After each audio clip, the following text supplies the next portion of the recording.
The Oval is back, y'all, and already in this episode, the shit has hit the fan. Let's talk about it.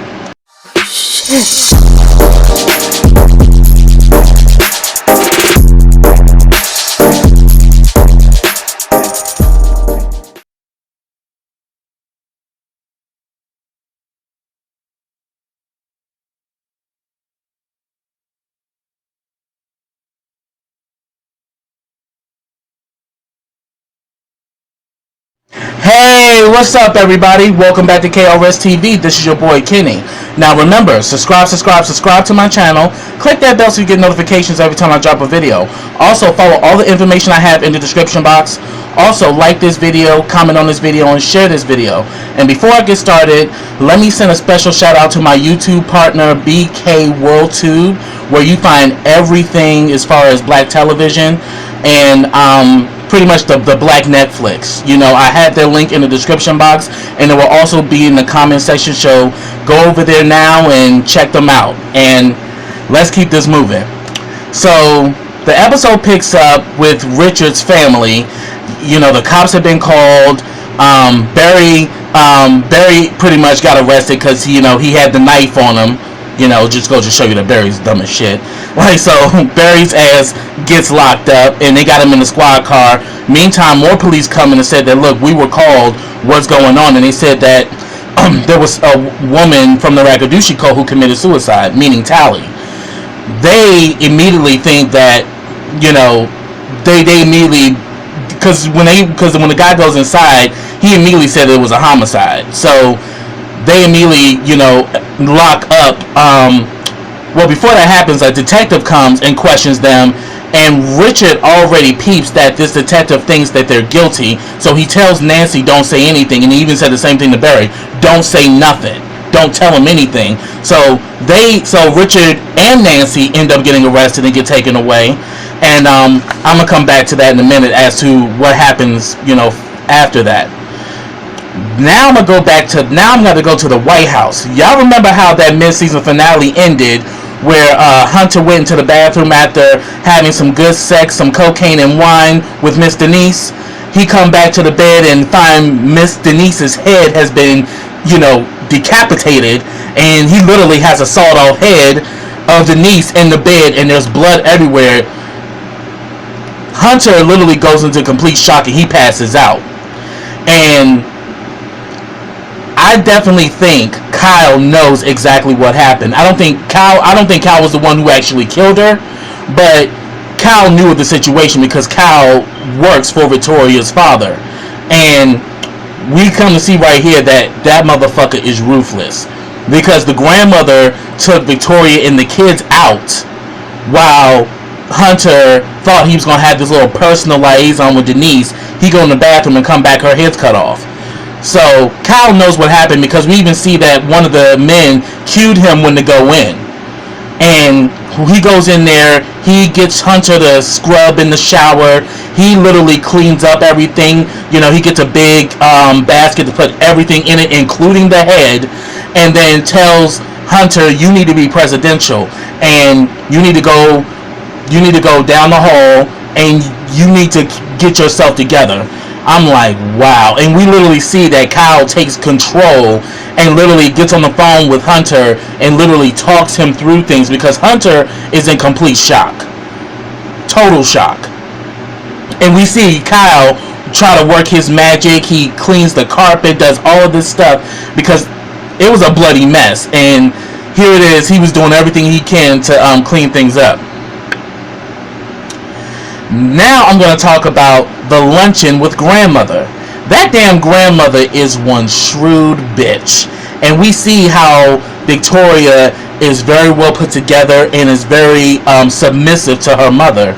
You know, and then all of a sudden the grandmother starts talking to Jason like, your pants are unzipped. What's going on? Why are your pants unzipped in public? And then it looked like the grandmother was about to zip the pants up herself, and I'm like, okay, Granny, were you messing with the grandson? Is that one of the reasons why he screwed up? But then, you know, it even got to the point where the grandmother told Victoria that, look, y'all need therapy. And then, like, Gail kind of looked like, I was cracking up at that because she kind of like, yeah, because Victoria need all the therapy she can get, as well as those kids, because they're all screwed up.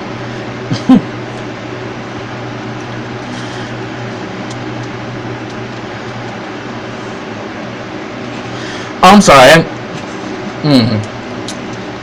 Did I call him Hunter? I meant Franklin, the president.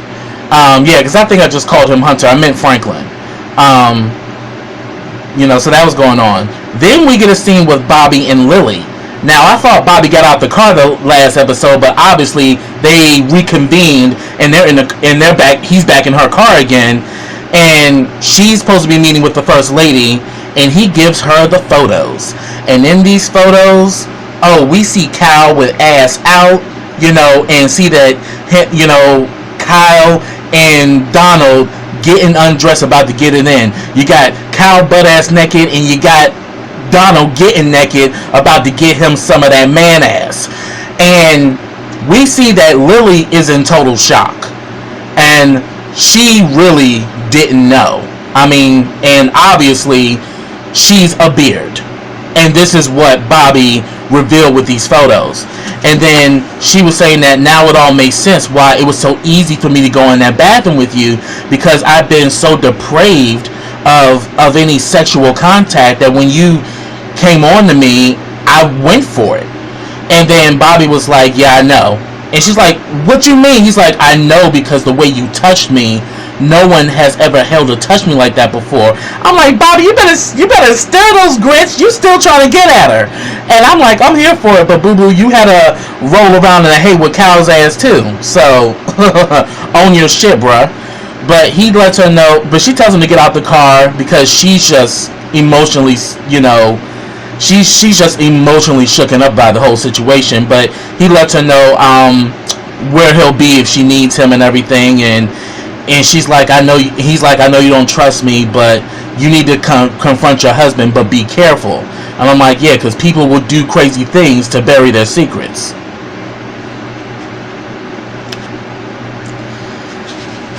So back at the command center, with the Secret Service, Sam gets a call from the neighbor, because there was a nebby ass neighbor that lives next door to Richard, and she was talking to the cops. What the hell's going on here? And they said that, well, there was a murder here. And they was like, oh, they had nothing to do with that. I know them. They are God-fearing people. They would never do nothing like this. But then all of a sudden, when she saw the body come out, she was like, okay, well, y'all need to let me know what's going on. And then her ass called Sam, as Secret Service, and she tells Sam about what happened, that they all were arrested and all of that, and for her to, and that, and then also, they also have found that money that was in, that Barry had discovered, which I'm thinking that was Sharon's money. Sharon may be doing some under the table type shit, who knows, but we don't know who the money belongs to, but the police found the money as well. And they got the knife off of Barry, which I think that dumb son of a bitch should have never put that knife in his pocket like that. But the neighbor and Sam have a conversation, so Sam is on it. He pretty much tells Max, to be on the lookout or whatever, and stick to everything, because part of the pretty much the West Wing of the White House is shut down, because remember, Cal had arranged that. But then Max had said, well, the first lady is on her way back. She should be here in a little while. Then he was like, okay, fine, we'll open things up once they get here. And then Max is kind of like got it out for Cal, so he was like, oh, okay, motherfucker, you want to take my job? Let's see how you do this. I wonder what the hell you up to anyway. So I was like, see, Max ain't here for the bullshit. And we see that, before he leaves, he talks to Priscilla, and Sam ends up going to handle some business, which I'm about to get to. Okay, let's see here.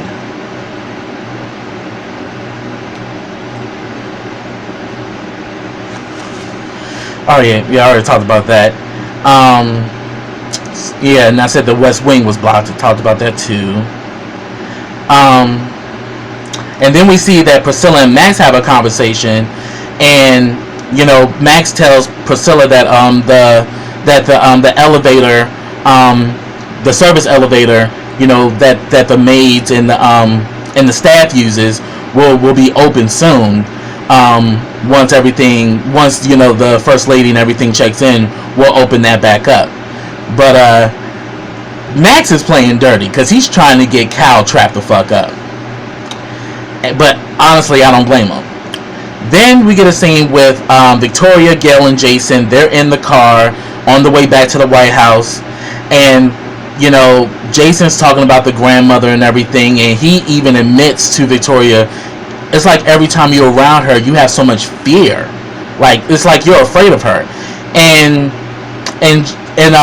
pretty much Victoria's like, well, if you know who she is and how she moves, you'll be afraid of her too. Because even while they were having a little luncheon, she mentioned that she sent Victoria to this boarding school in Spain, and she practically was a laborer, where she had to clean toilets and do all of this shit. Because she says that, yeah, I sent her to boarding school and they got her all the way together. So she practically was probably abused at this boarding school, as well as picked on, because she was probably the only dark-skinned girl there. So, and then she had to work for her tuition. So, but she said when she came back, she was well put together and well organized. Do we need to send you two there too? I was like, that grandmother's evil as shit.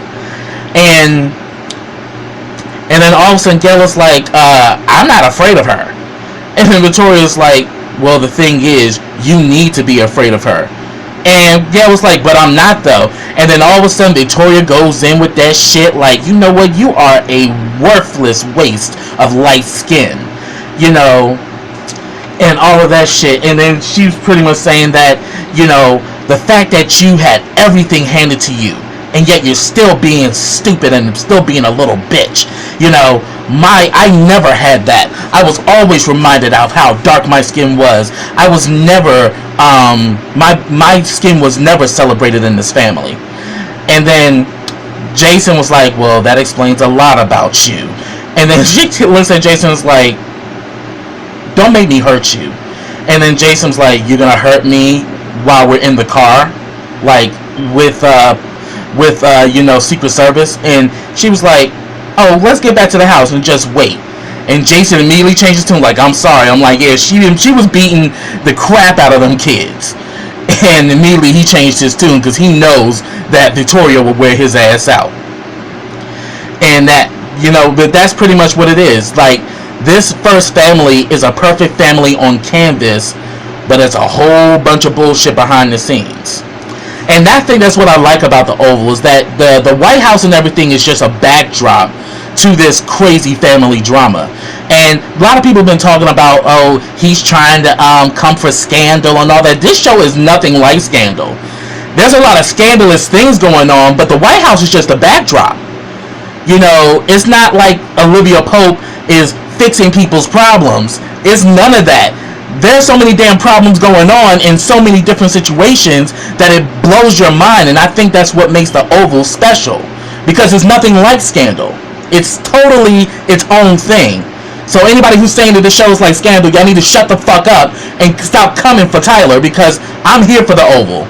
The Oval got my head spinning because there's a whole bunch of shit that's happening. So we see that the detective is at the precinct talking to Nancy. He's questioning her and all of that. Then all of a sudden he gets a call and he tells Nancy he'll be right back. Sam is outside. Sam pretty much lets it be known that I want Richard, Nancy, and Barry. He's like, I want them all. And we see that Sam got pulled with this detective because him and this detective go way back. But he said that, well, as far as Barry, we're going to hold Barry because there are already charges against him in other areas. So when if he comes back clear, then yeah, I'll turn him over to you. He's like, I got Barry. So yeah, Barry's my godson. So yeah, and obviously Sam has helped this detective in the past. So the detective pretty much, releases the both of them. So all of a sudden, in the meantime, so alright, so I'll just wrap that up. So what ends up happening is that, Nancy and Richard are released. They're still holding Barry because, Barry, old boy Khalil, pressed charges against his ass. But I just think that there's going to be more that's going to happen once Barry finds out that Sharon and Khalil are now getting it in with each other. But Barry, you pushed her to it, so you partly to blame for the shit too. But finally they get out and they discuss what's going on, and in the conversation, they said that, look, we cleared everything, and he said that, as far as, but he said, but what about the whole thing about, the gun going off in Barry's car? He didn't mean to kill anybody. He was like, oh, we got that taken care of, because,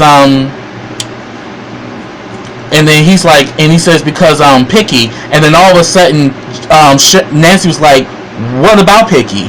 And Richard tells Nancy to get in the car, and Sam wasn't going to say anything, and he was like, this is just private that I need to discuss with Richard. And she's like, well, why can't I be here? And then Richard was like, Nancy, just get in the car.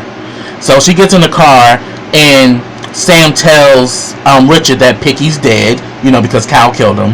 And he said that we can pin this on Picky. And he says that, what'd you do with the gun? And he said, I gave it back to Picky. So he's like, okay, fine. So now we can say the person that killed the deacon was Picky, and due to the fact that it was Picky's gun, yeah, so we got that taken care of. But I was like, damn. And he was like, that's her nephew, though. And I'm like, yeah, that's why they didn't want Nancy to know. Because, Picky was her nephew. So I was like, wow, that shit is crazy. So then, we get a situation where Lily is at the White House because she's supposed to be meeting the First Lady. She goes to Donald and was like, I want to go to lunch with you. And he's like, I can't. I have a lot of work to do. And then next we see her putting that leg up and everything. She was serving Jessica Rabbit teas.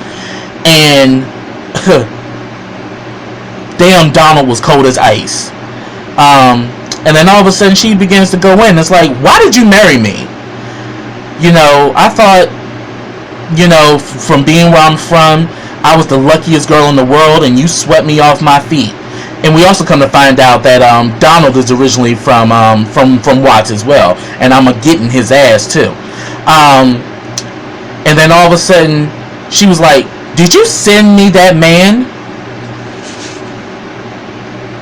And he's like, "What are you talking about? The man that followed me here, and that I met at the airport, and he happened to come to my house. Did you send him my way?" And he was like, "Did you have an affair with that man?" And she says, "That's besides the point. Did you put him on me to cover your tracks?" And he was like, "What you talking about?" She lets it be known, you and Kyle. So you and Kyle were having this little affair and everything, and I just been the pawn in your game. I'm your cover. Yeah, I'm your cover so you can fit in with the good old boys. I'm like, Lily was coming with it. She pretty much says, "I'm filing for divorce." And he was like, "You can't do that." And she's like, "Why not?" He says, "I will lose my job if you leave me. And they will not let you leave me. We're a package deal." And he was like, "Look, we all have a job to do." And that's what it is. And she storms out, and when she storms out the office, one of the secretaries lets her know that the First Lady will see her. So now she's on her way to see Victoria.